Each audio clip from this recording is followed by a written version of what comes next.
en nous son amour atteint la perfection. Alléluia. Alléluia.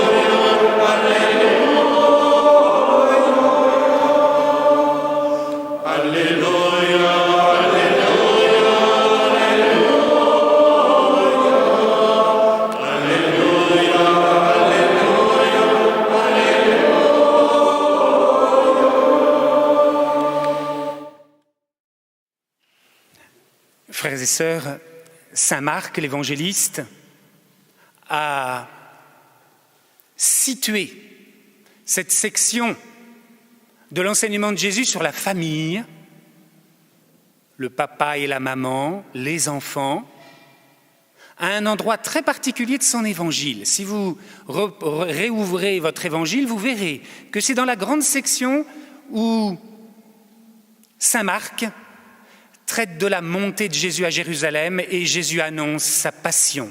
C'est la section non pas joyeuse, facile, en Galilée, où tout se passe bien, mais c'est le moment des grandes luttes.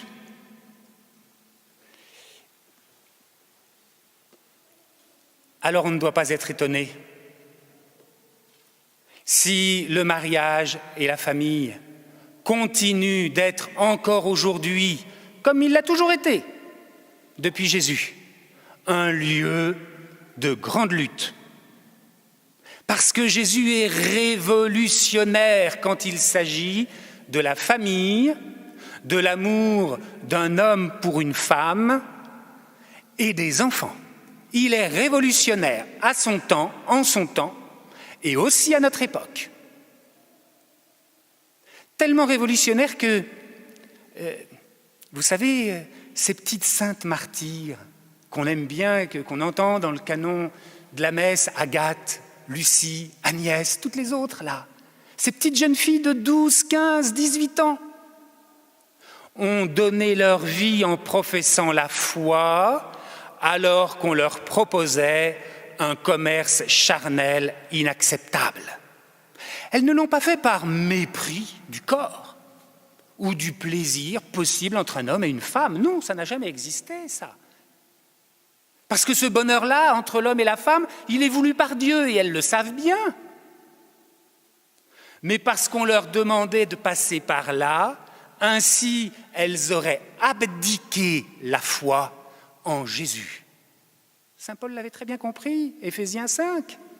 Quand il parle du mariage, il dit « Il est grand ce mystère ». C'est le mystère du Christ et de son Église. L'amour entre un homme et une femme, l'amour vrai entre un homme et une femme, me dit l'amour fidèle du Christ pour son Église. Alors ces petites jeunes filles n'ont absolument pas accepté d'abîmer le mystère du Christ. Et elles sont mortes. Ça, c'est vrai dans l'Antiquité, mais au début du XXe siècle, c'est exactement ce qu'une sainte Maria Goretti a vécu en face de son amie qui a fini par la tuer à coups de couteau parce qu'elle se refusait à lui. Et de nouveau, un siècle plus tard, Anne-Lorraine Schmitt, dans le métro de Paris, une catholique convaincue, dont la foi fait rejeter les avances de cet homme, elle en meurt. Frères et sœurs, pour l'Évangile, la question du mariage humain et de l'amour d'un homme pour une femme est quelque chose de fondamental. Et d'ailleurs, pour le défendre, Jésus revient à ce qu'il y a de plus fondamental, la création, le récit de la création. Au point de départ, il n'en était pas ainsi quand Dieu créa l'homme et la femme, etc. Pour Jésus lui-même, cette vérité sur le mariage humain est une vérité qui n'est pas simplement bonne pour les bons cathos. Non, c'est une vérité qui est vraie pour tout le genre humain créé par Dieu à son image et à sa ressemblance. L'homme et la femme sont ensemble à la ressemblance de Dieu lorsqu'ils se donnent l'un à l'autre dans l'amour un amour vrai, un amour durable et fidèle. Voilà pourquoi Jésus n'accepte pas. Et saint Marc est particulièrement sévère à cet égard. Cette section de l'Évangile, nous la retrouvons en Matthieu 19. Mais si vous allez lire Matthieu 19, vous verrez quelques petits changements. Et un des changements, c'est que Jésus, chez saint Marc, ne souligne aucune exception possible à cette vérité. Nous le recevons aujourd'hui. Même si nous devons nous battre dans notre monde, même si nous devons en mourir, nous recevons cette vérité sur le mariage, l'amour entre l'homme et la femme. Et puis les traditions évangéliques ont lié, ça ne veut pas dire que c'est dans la foulée que Jésus a eu cette parole sur les enfants, non? Pas forcément, on n'en sait rien, mais les traditions évangéliques l'ont vu en lien avec cette question de l'homme et de la femme. C'est pas pour rien, c'est toujours le thème de la famille, et l'un éclaire l'autre, puisque ce jour-là, on a approché des enfants de Jésus. Et là aussi, la réaction de Jésus est révolutionnaire.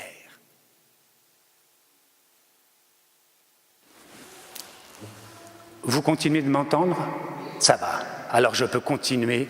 Hein, et au moins, cette petite coupure vous réveille et vous allez m'écouter encore quelques minutes. Hein.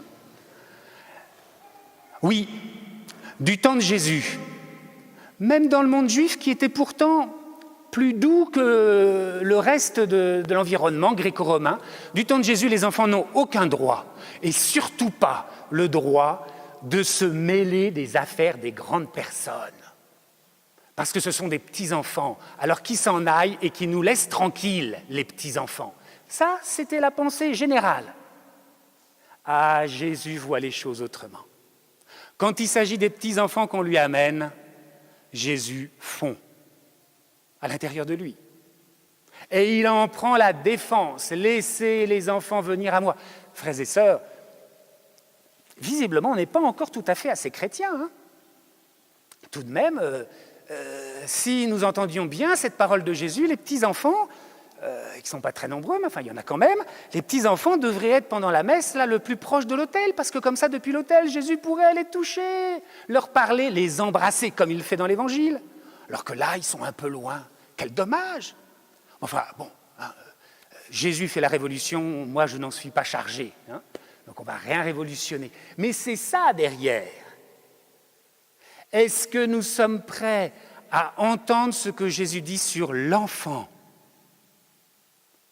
Sa place, parce qu'il est capable, pour Jésus, de recevoir pleinement la parole de Dieu, le mystère de Dieu. Il a une innocence, cet enfant, qui lui permet d'accueillir le mystère de Dieu d'une façon unique, qui n'accueille pas le royaume de Dieu à la manière d'un enfant, n'y entrera pas. C'est Jésus qui le dit. Et puis il y a une autre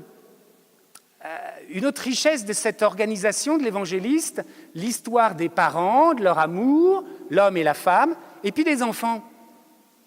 Quel papa, quelle maman, en regardant leurs petits rejetons au beau jour, enfin, quand les choses se passent bien, hein, c'est plus facile. Mais quand ils les regardent, comment ne peuvent-ils pas laisser se réveiller en eux l'enfant de Dieu qui dort, qui est toujours là. Certes, ils sont parents, ils sont responsables, ils doivent se comporter en adultes et c'est très important. Mais en même temps, leurs propres enfants les ramènent à cette innocence que Dieu chérit tellement dans le cœur de l'homme et de la femme, et cela leur permet, à eux, l'homme et la femme adultes, de s'aimer d'une manière nouvelle. Oui, selon l'Évangile, l'enfant est source d'un renouveau profond de l'amour pour l'homme, de l'homme pour la femme et de la femme pour l'homme. Il y a encore une particularité très révolutionnaire dans l'Évangile de saint Marc, et je suis sûr que vous l'avez remarqué, et qui ne se trouve pas chez saint Matthieu. Chez saint Matthieu, les disciples sont présents, comme chez saint Marc, hein, les disciples sont présents pour dire si c'est ça la condition de l'homme et de la femme, vaut mieux pas se marier. Ah, les disciples, ils ont entendu l'exigence de Jésus. Ils se sont dit, nous, on est des hommes, on s'est quand même habitué. Quand la femme... Alors, quelles sont les excuses de l'homme? C'est très difficile à dire. Mais ma femme devient insupportable avec l'âge. Ça peut exister. Alors j'en change. Bulle de répudiation. Moi l'homme, décrète que... Et je m'en trouve une autre un peu plus jeune, un peu plus fraîche, un peu plus agréable. Jésus dit non, évidemment à ça. Mais les disciples ont peut-être ça, mais ils ont peut-être aussi dans la tête ce que Jésus vient de dire, c'est à cause de l'endurcissement de votre cœur. Et l'homme sait très bien combien il est capable d'aimer très très fort son épouse et puis en même temps de trouver que la petite secrétaire qui vient d'arriver au bureau, pas si mal non plus. Non, dit Jésus. Alors les disciples l'ont bien entendu. Dans ces cas-là, il vaut peut-être mieux pas se marier. Il n'y a pas ça chez saint Marc, donc je ne parlerai pas de l'enseignement de Jésus sur la vie consacrée qui se trouve chez saint Matthieu. Saint Marc centre tout son propos sur le mariage tellement que les disciples interviennent après la discussion de Jésus, à la maison, vous l'avez remarqué, et ils reviennent sur cette question. Ça veut dire quoi? Ça veut dire qu'un bon disciple de Jésus doit beaucoup réfléchir et interroger le maître quand il s'agit du mariage. Sinon, on n'est pas un bon disciple. Et ça donne l'occasion chez saint Marc à Jésus de dire quelque chose d'encore très révolutionnaire. Si un homme répudie sa femme et en épouse une autre, il commet l'adultère envers elle. Ça, on connaît bien. Les Juifs le savaient, ils devaient faire une bulle de répudiation, mais révolutionnaire. Et si une femme répudie son mari, alors là, dans le contexte des Juifs du temps de Jésus, ça paraît, mais impossible. Ça va pas, quoi. Non, elle va quand même pas me faire ce coup-là. Vous avez remarqué dans l'Évangile, toutes les situations sont un peu comme ça. Curieusement, au chapitre 8 de Saint Jean, on prend une femme en flagrant délit d'adultère. On l'amène ici à Jésus pour la lapider. J'ai jamais vu qu'on prenait quelqu'un en flagrant délit d'adultère tout seul. On ne nous parle pas du monsieur. Et on ne pense même pas, alors que le Lévitique le prévoyait, lui, à amener l'homme ici pour le châtier lui aussi. Il y a un pli culturel là un petit peu bizarre. Comme quoi, l'homme aurait tous les droits, oui, la loi du plus fort. Et la femme devrait s'écraser. Non, dit Jésus. Et si une femme répudie son mari, tiens donc, c'est théoriquement possible. Mais c'est pas bon, dit Jésus. Elle commet l'adultère envers lui. C'est réciproque pour Jésus dans le mariage. C'est totalement réciproque. Le mari est responsable et son épouse est responsable. Le mari doit aimer son épouse fidèlement et l'épouse doit aimer son mari fidèlement. Il n'y a pas une espèce de, je ne sais pas quoi, mise entre parenthèses de l'un ou de l'autre. Parce que, frères et sœurs, un certain féminisme du XXe siècle a été exactement à l'inverse de la position traditionnelle et mauvaise, en disant la femme doit rejeter l'homme. C'est guère mieux. C'est pas l'idée. Au commencement, il les a fait hommes et femmes pour qu'ils s'aiment et qu'ils soient ainsi à la ressemblance de lui, le Dieu unique. Eh bien, frères et sœurs, en ce dimanche, demandons au Seigneur Jésus de nous donner un vif sens du mariage, de l'amour humain, de tout ce que cela comporte.